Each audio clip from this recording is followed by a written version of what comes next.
It's eternal dilemma, really, isn't it? I mean, there was a fascinating piece by Nick Timothy, formerly Theresa May's advisor, a while ago, and he was drawing attention to a situation that unfolded within the last year at a supermarket in South London where half a dozen young people were effectively running riot, and there were a few people filming them.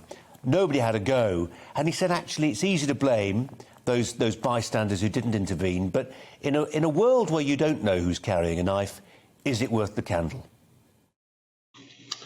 It's something that you've got to assess the risk of yourself in the precise circumstances that you face. And if you are of the opinion that you are in danger or others are in danger of significant injury if you intervene, then it would be unwise to intervene because all you're going to do is add to the problem and provide another casualty.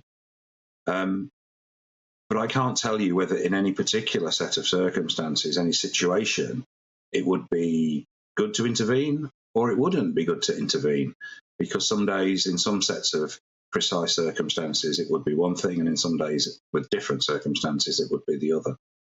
And sometimes, there isn't time actually for a considered decision, Peter. I mean, I don't forget the chance to play those pictures in again from Ringwood, but it's over in a flash.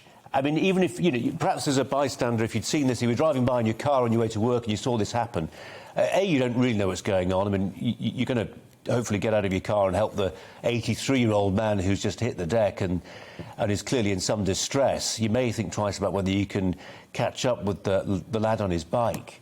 But these are decisions on an instant, aren't they? And I suppose, in a sense, what we ought to reflect on as well, looking again at those pictures, is if you're the young lad who's done this, it's an 83-year-old man hitting the deck with some force, hitting the ground with some force. Before you know it, you could be up for manslaughter.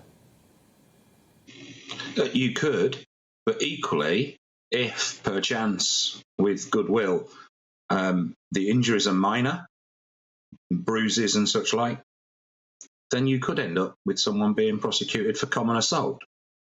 Now, in terms of the law of assault, yes, the charge is going to be based, broadly speaking, on the seriousness of the injury.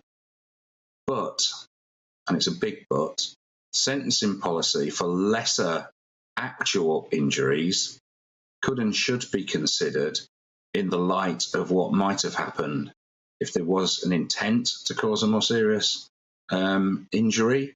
Then that might mean there's another charge available. It might not. Depends again on the precise circumstances.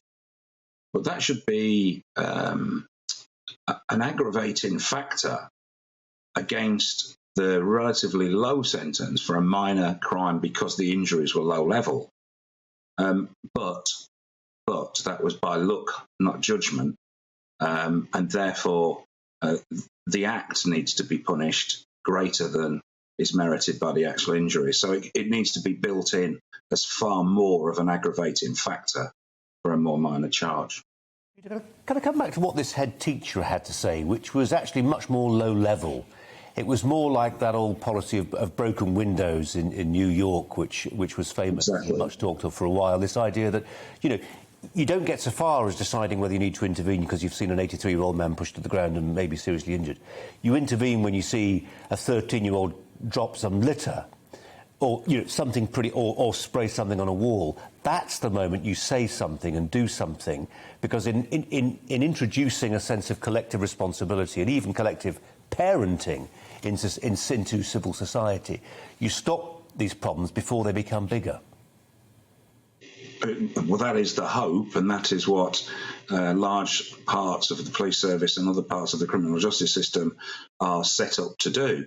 The whole youth justice system is intended to divert from further offending one way or another. And so it's a preventative sentencing regime for juveniles, not so much for adults.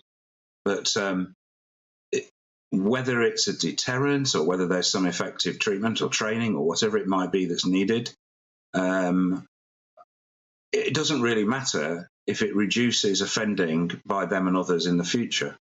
The reduction of offending has got to be the key driver of the criminal justice system and sentencing policy.